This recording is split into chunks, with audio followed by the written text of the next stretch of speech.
You know, Betty White really is the greatest Golden Girl. Choosy parents choose Jif. He's so mean. He really is.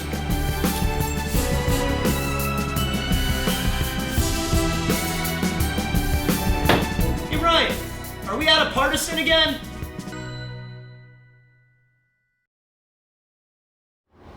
Welcome to another episode of Beer and Politics. We are your hungover hosts, Ryan and Ryan.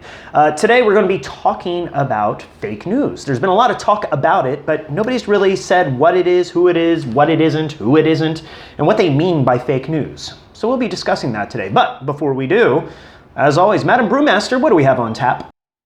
Today we have Fresh Squeezed by Deschutes. Brewery. All right, now this here is an IPA from Deschutes Brewing in Bend, Oregon. Good Looks reading. kind of like Beano. So that means this is going to be sort of lighter to medium bodied. It's darker than I would expect for an IPA. Very hoppy. What do you think? Yeah, it tastes like an IPA. That's exactly what it tastes like. If you've had an IPA, this is a great example of it. It is very hoppy, I would maybe even floral to me, but I love the deep amber color. I was going to say, actually, definitely hoppy. Very floral. I was trying to see if they tell us what strain of hops they use, but it's really good. They use Citra and Mosaic, so yeah, definitely going to be floral. Going to be almost citrusy in the flavor of the hop. Great beer, great representation of the style. I agree. So, thank you, Deschutes. Thank you for your beer for our mouths. We thank you, and thank you for this episode that you did not sponsor, nor do you endorse. All right, so, Ryan, I think you're going to lead off today with regard to fake news. What do you have to say? So we were trying to figure out what we wanted to do, because we've seen a lot of people talking about fake news and impacts it may have had on the election and things like that, but I hadn't really heard anyone talking about the types of news that are out there, what they are. So we know there's fake news, and but we also know there's regular news, and I hear people talking about media bias, so like a bias in the news. And so I was trying to figure out what these are and how they kind of work together or against one another.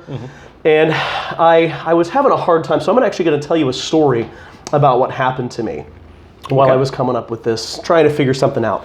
It was late one day on the Beer and Politics set. Ryan was off sleeping somewhere, so he was nearby, but won't be able to account for this, unfortunately. Nope. And I was having a really hard time. I was stuck. And all of a sudden, this little alien spacecraft came in through the window. And it freaked me out. And he said, "Fear not!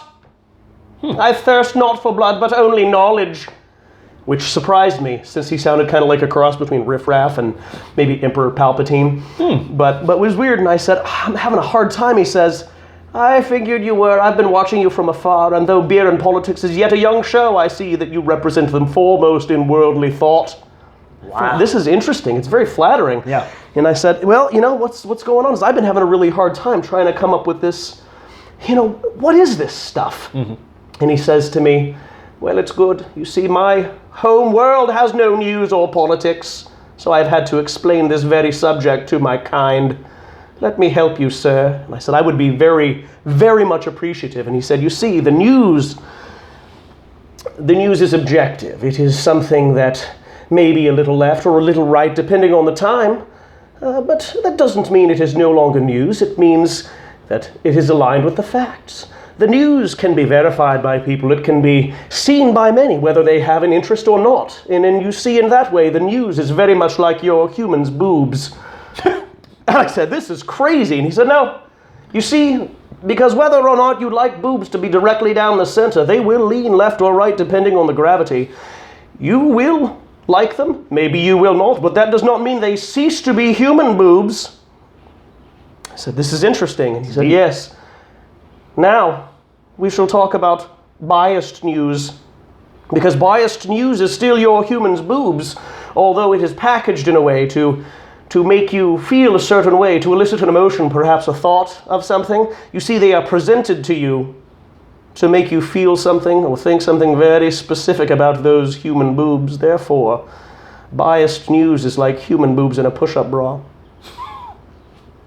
which finally leads us to fake news. Uh-oh. And I said, whoa, I think I know where we're going here. And he said, now granted, Earthling, this is only an analogy, so it is not perfect. And well, I see in your world's fake news nothing but political malcontent.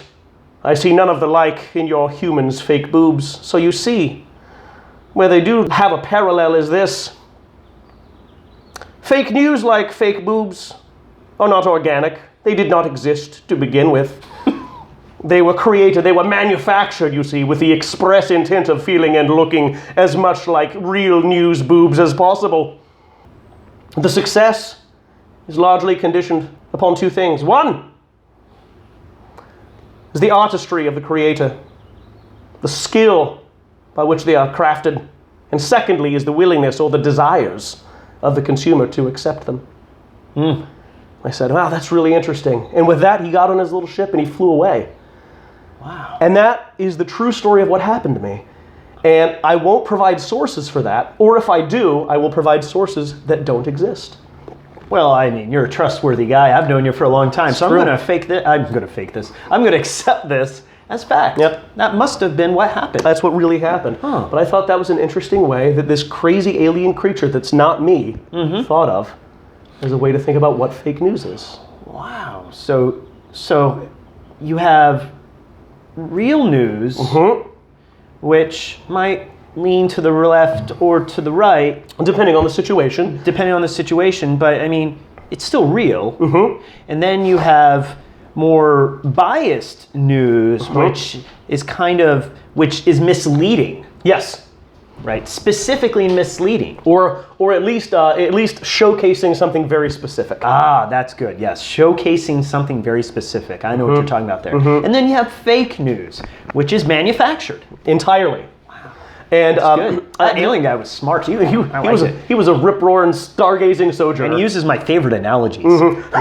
So, additionally, there's kind of one thing that I want to touch on before we move on. Yeah. And that's the idea of what news should be. Okay. As I hear a lot of people talking about how the news, there's a media bias, a liberal bias, or a conservative bias, and that that people say that we should be striving for neutrality, and I think that is entirely incorrect. Okay.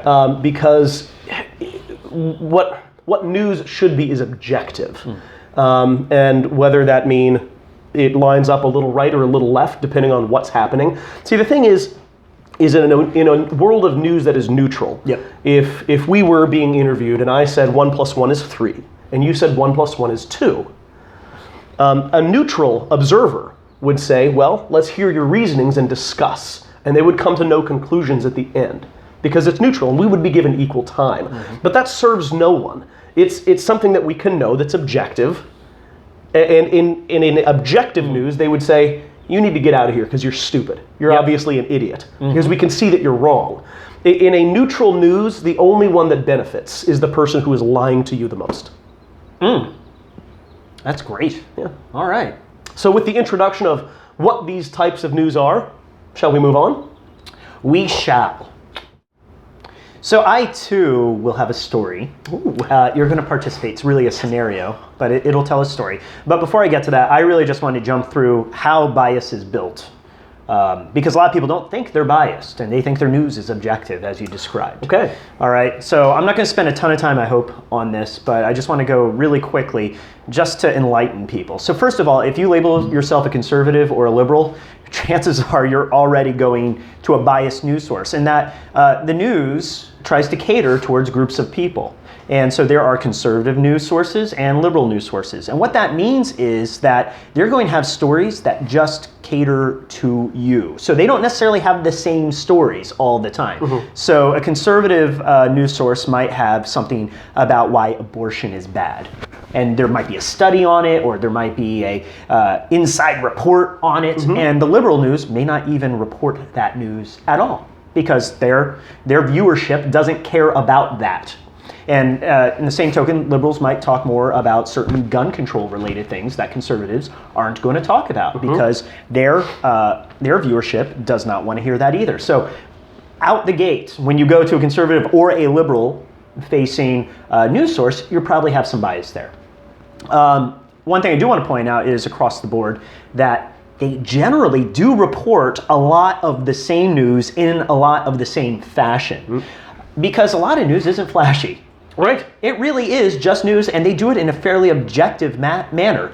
And what that does, and you think that that's them being objective, but what that does is it builds loyalty out of you, their viewer or their reader or their subscriber. Because you read it and it's clearly objective. So they'll send you 50, 100, 3,000 articles that are objective that you buy into, and this is a platform that you subscribe to because you're conservative or liberal. And then what they'll do is they'll send you something biased. But at this point, because they built your loyalty, you won't even question it. You won't even look at it as biased. You think it's just as objective as every other article that existed before it. So with that in mind, I want to talk about just ways to tell if it's biased. And I'm going to say this a lot, even in my scenario. There's this idea of content and context. All right, so first thing you should look at is what is the content? What are the actual words they're using? Because it turns out the English language is full of words. And a lot of these words are synonymous. However, being synonyms doesn't mean there isn't subtle differences. Right? So when we pick words, we do it especially when we're publishing them. Especially if you're publishing them, you have an executive editor. Exactly. And they go through and they say, I don't like this word. You should use this word. All right? So the content, what words they're using is very important. All right. Number two is the data associated with it. Are they using stats? Which stats are they using? And are they significant stats? Because stats are stats. 1 out of a million is a stat. But if I said 1 out of a million pick something, you probably would go with the other 999,999 people. Right. So I can still give you the stat, but it's not compelling at that moment, right? So what numbers are they using? And then context. Because context is the news. So usually content isn't the news. People don't, kind of what you were saying about neutrality, people don't just say, spaghetti is yummy, right, and post that in the news. Because we ask, why are you telling me this? Yeah, it's a fact. We all agree spaghetti is yummy. And if you don't, you should stop watching and listening now. Get out of here. But yeah, okay, but is that news? No, the context is the news for the most part. So you need the content and the context. So when they're picking the words, what are the words doing? In a lot of bias stuff, you'll have a winner and a loser. And the words that they choose demonstrate that. I'll give you an example. There was an article that said, Bill Nye destroys. Destroys was the word they used. Tucker Carlson on climate change. Clearly that's biased. Yes. Right? They could have just said, Bill Nye and Tucker Carlson had a heated debate, which actually somebody did post as an article. That would be more objective, I would think, right? Or Bill Nye and Tucker Carlson discuss climate change, right? So any of those work, but some words are used for different reasons. So are they denoting a winner and a loser? The stats that they're using, here's the deal. If they've already denoted a winner and loser, you can guarantee those stats that they're using only support their argument. So that means you're missing out on a bunch of stats somewhere. Right? So you need to look at the context. Why is this important? Why are they telling you this? You need the content plus the context. And when you look at it as to whether or not there's a winner or a loser, whether or not they're only giving you some of the statistics, you have a better shot at identifying if this is biased. Right? So that's kind of all I wanted to say. Because we all go to the things we prefer to be true. And so once we are loyal to something, we largely stop questioning it. Also, I want to kind of chip in here that we have to keep in mind that all of these organizations are businesses. They have a bottom line to get their readership coming back. And so you cater to your audience, just like you would on any TV show that's purely entertainment and not news-based. It's about getting the people to come back, so you give the people what they want. So I'm going to go into a scenario now to kind of demonstrate content, context, and bias. All right, so this is an entirely made-up scenario. Okay, so Ryan, you're going to participate. Ryan, you are a CEO of a company. Oh, nice. And your spending is out of control. Your expenses are through the roof. You need them to come down. Okay. At the same time, your revenue is much too low, and you need it to come up. You're spending too much and making too little. Okay. So you hire me. I'm a hot shot. I'm the guy who's going to turn things around. Yeah. Okay, you're paying me a lot of money for this, by the way. Okay. All right, so in your company, because things have been going so poorly, you do performance reviews more than annually. You do them regularly. Okay. And you have a rating system. Okay, so the rating system is outstanding, satisfactory, unsatisfactory, poor. Okay. And I know this because now I work for your company. Well, a month goes by and it turns out you're a busy CEO and I don't get in front of you. I can't tell you how anything's going. So I send you an email. And I say, Dear Mr. CEO, I've been here for only a month But I can tell you, expenses are down 50%. Okay. And revenue is up 60%. Okay. How do you respond to my email? Just honestly, what do you say? I say, really? And I say yes, and then what do you say? Well, that's a great question. First, I'd be like, wow, that's fantastic. But like, where are the numbers? Show me. No, that's not what you would do. You are lying. Be honest. You would say, that's fantastic, great job. Yeah. All right. And sure. then we'd probably have a meeting, and then you would say, show me this, right? Yes. Chances are you already know the numbers, but most people send in an email, great news, great job. And my question would be, why did you say great job to me? Because I trusted you, that you did it, and I thought you did what I hired you to do. Well, more so, you assumed I was taking credit for it. Right? Yeah. Because this is where we go to content and context. Sure. So the content was expenses down, revenue up. I've been here for less than a month. That's it. Yep. But if it's just the content we care about, I might as well have just said spaghetti is yummy. Okay. And you would say, why are you telling me spaghetti is yummy? Right. The context is you hired me to do a job, and the things I'm reporting on are the job you hired me to do. Right. And I know that there's a rating system, so I'm probably going to let you know I'm doing a good job. Right? Sure. You need both of these. And so you assumed right. Yeah, I was taking credit for this. If this were a news article, and we were being honest as to what was happening, we would say, Ryan takes credit for a significant good change. That's what it would be. Correct. Right? So now let's say, same scenario, you're CEO, I'm still the guy you hired. Okay. And expenses are down 0.1%. Okay. And revenue is unchanged. Okay. Do I send you an email? Probably not. Why? Because it doesn't look good for you. Why? I just said expenses are down 0.1%. Oh, because it's not significant. It's not statistically significant. Oh, it's insignificant. Okay. I agree. I don't think I send you that email because I know it's insignificant. That would be like saying spaghetti is yummy again. Again, true. Okay, yeah, why are you telling me? And I don't have a good reason to tell you 0.1%. It's insignificant. All right, so now let's say I'm in that scenario, 0.1%, revenue's unchanged. I'm out having drinks with my friends and they say, hey Ryan, how's work going? And I say, well, I've only been there for a month and expenses are down $12 billion. What do you think they say? Like, holy crap. Yeah, do they say good job? Yeah. Yeah, they do. But $12 billion, what if it was 0.1%? That'd be statistically insignificant. But I didn't say 0.1%. I said $12 billion. Why would I do that? Oh, because of just the sheer size of the number seems thoroughly more impressive. So it's misleading. So if this were a news article, it'd be Ryan takes credit for $12 billion cut in expenses. And most people would read that and say, that's really good. Right. That's misleading though, because it's not really good. It's 0.1%. Okay. Right? It's insignificant. Why would we post that? Because we want to mislead. All right. So now that I've done this scenario, and it's entirely made up, I think we're in agreement on what the true news articles would be. Right. We would know which one I was being honest about and which one I was being misleading about. Now let's take this to a real life scenario. All right, I'm excited for this now. Me too. So our president, Donald J. Trump. Heard of him. Yes, he posted a tweet. Actually, I'm going to say he published news. Because it turns out, in my opinion, if you are the leader of the free world, as we say, and you publish content that not everybody knows about and is providing insight to something, you are a news source. Yes. Okay? It's published.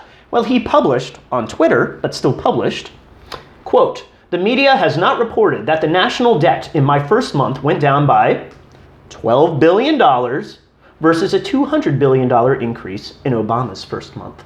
End quote. So, the content. His first month. Debt down $12 billion. Obama's, in the same time frame, up $200 billion. Well, if we want to be biased, we can just look at the content and say he just told us spaghetti is yummy. Right? Sure. But we know that's not true. We just walked through the scenarios of how spaghetti is yummy is not news. Correct. So he is publishing some news here. And the news is he's taking credit for a $12 billion drop in the debt. And he's comparing it to Obama, which we talked about bias. If there's a winner and a loser, might be biased. All right, and it's in his first month. So he's taking credit. So for a guy who hates fake news, who talks about fake news as if it's misleading and is non-objective, we would hope when he publishes news that he's not misleading and is being objective. So the question is this misleading?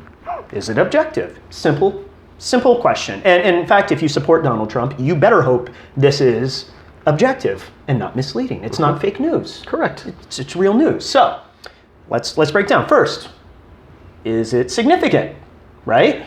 You would publish this because spaghetti is yummy is not significant and worth noting. But $12 billion, as we found out, sounds like a big amount of money to most people. Turns out it's less than 1/10 of 1% of the national debt, which is about $18 trillion. Yeah. Okay, so we would argue probably not significant. Is it good? Yeah, but it's still insignificant. I wouldn't email my CEO saying I dropped expenses by 1/10 of 1%. Right. Okay, and he's taking credit for it. So should he be taking credit for it? Is he responsible? Well, it turns out largely the answer is no. The fluctuation in debt is under Obama's policies that he set up before he left. Largely. Now, if he is responsible at all, Donald J. Trump, it's kind of like the butterfly effect. Just his existence would be the thing that impacts it. But it turns out a $12 billion fluctuation, one way or the other, on a given day is highly likely. So it's insignificant and it's highly likely to happen. And he's not largely responsible for it. So if we're talking about what the news should be in this story, it is Donald J. Trump took credit for an insignificant good thing that he is largely not responsible for. Right? Yeah. I mean, we walked through that scenario, the objective scenario that did not involve Trump earlier, and that's what we said would have to happen. So how did conservative news report on this? Well, some of them were honest and said, yeah, he took credit for something that isn't significant. So yeah, $12 billion, not significant, not his fault. He's not responsible for it anyway. They said that. But then we have stuff like this. Now, granted, this is definitely fringe stuff, but it shows up in the first page of the Google search. All right. Amazing! Exclamation point. Trump cuts U.S. debt by $12 billion in his first month. Numbers are in. Trump slashes $12 billion in debt in his first month. Wow! Exclamation point. Wow! President Trump cuts U.S. debt by $12 billion in his first month. Okay, that sounds biased to me. It does. And it's misleading. Because, yeah, he did it, but he's taking credit for something that's insignificant that is not his to take credit for. So what did the liberal news say about it? Oh, they generally called him out on it and said, yes, down by $12 billion, but really misleading, and he's not responsible. Okay? Specifically, there is a liberal news source called PolitiFact. And they have a mission statement of sorts. They tell you why they exist. They have something called the truthometer. It's based on the concept that, especially in politics, truth is not black and white. They're going to do an analysis because it's not black and white. That is why it exists. It's the truthometer. And they tell you what the rating system is. And by the way, I pointed out the rating system earlier because we have an approval rating for our president. We do. And so publishing content that makes you look good is a good idea if you want a higher approval rating. So they have a rating system. True, mostly true, half true, mostly false, false. That's how the truthometer works. Okay. All right, so what did they say? They said Donald Trump is mostly false in his statement. Remember, the content was absolutely true.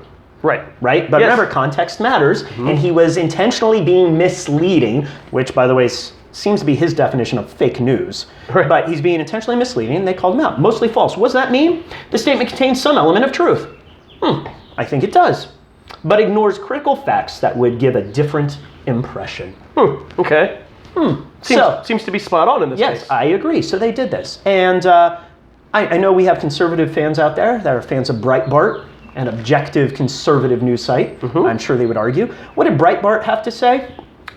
They said PolitiFact accuses Donald Trump of being mostly false despite the facts being true. Right, so they're accusing PolitiFact of being misleading. Okay. Right, so they want PolitiFact to say it's true. It's not mostly false. So when we read it, it's Trump slashes debt by $12 billion. We just told that the news, the actual news, is Trump takes credit for something he can't take credit for largely and is insignificant. So they really want PolitiFact to lie. Because we just said that it's mostly false based on their statement. So the objective Breitbart is accusing PolitiFact of lying, despite the fact that we just agreed that what they said is absolutely true and it matches their truth-o-meter, and they would like them to flip that. That sounds biased to me. Yes. And if you agree with Breitbart, you are being biased. Because we just walked through the whole scenario with you. It is false. He mostly lied about what he said. All right, up next, going to you. All right, and so this kind of brings us to what we're going to wrap up with here. Now that you know what types of news are out there, what biased news is, and how they can build that stuff, you might want to know what we can do with this information. Because what's the purpose of having this information if you're not going to do anything with it? What you can do is you can be an informed consumer of the news. And the way to do that is, I think, to kind of try to find as much news as you can. If you are looking at one news source all the time, and only one news source, you've gotten lazy. The cognitive dissonance that comes with reading news that you don't like or that you disagree with is actually a really good thing to have. It keeps you on your toes. It makes you think about why you think something. It's akin to going to the gym. If you go to the gym and you only do the things that are easy all the time, you're never going to get better at the gym. You're never going to get smarter about the news if you only listen to one news source. You might have a decent foundation and stuff, because like Ryan here pointed out, a lot of what's reported is actual stuff that's been reported, but we form opinions on a lot of things that are very important, not just things that have been reported. So if you're constantly just looking at one news source and believe that you're an expert on the news and world events and things that are going on, you've kind of turned into that lazy slob guy who's telling Arnold Schwarzenegger about how to work out. Don't do it, because you're embarrassing yourself. If you're only looking at Mother Jones, if you're only looking at Breitbart, you do not have a well-rounded diet. You are missing enormous chunks of what is really going on in the world. So I think the best way to do that really is to try to find a neutral one. Try to find something that's biased on either side, but a healthy diet of all sorts of stuff. Yep, and I agree with that. Actually, I like to make a game out of it. So if you go back to my example of Breitbart and PolitiFact, if you subscribe to Breitbart and you read Breitbart's article, you assume PolitiFact is a big stupid liar, despite the fact I just demonstrated that they did the things they're supposed to do and set out to do, and they did it in an objective way based on what we know the news to have been.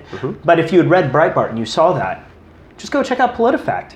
Like, I love trying to prove sources I trust wrong and see what the other argument is. And then I form my opinion based off of that. But it's a fun game if you're into news. If you're not into news, then stop talking to people about news, frankly. But if you are, it's fun to say, I wonder what the other side of this looks like. What is their argument at the end of the day? Is PolitiFact a big stupid liar or not? And then you can find out and you say, you can quote both. Breitbart, you could trust. PolitiFact, you could say, I went there. This is what it said. They're absolutely incorrect. And I'm going to reverse that just so you know. PolitiFact was correct. I just want to point that out. No sound bites on Breitbart. I don't really see another way that you can do it. And if you really are just the one guy who listens to the same thing, you're just getting lazy. That's all. Yeah, absolutely. Think we're going to wrap it up? I think so. So, subscribe, like, visit us on SoundCloud. If you're already listening on SoundCloud, visit us on YouTube. There you go. Tell a friend. And just remember, it's just beer. And politics. Cheers.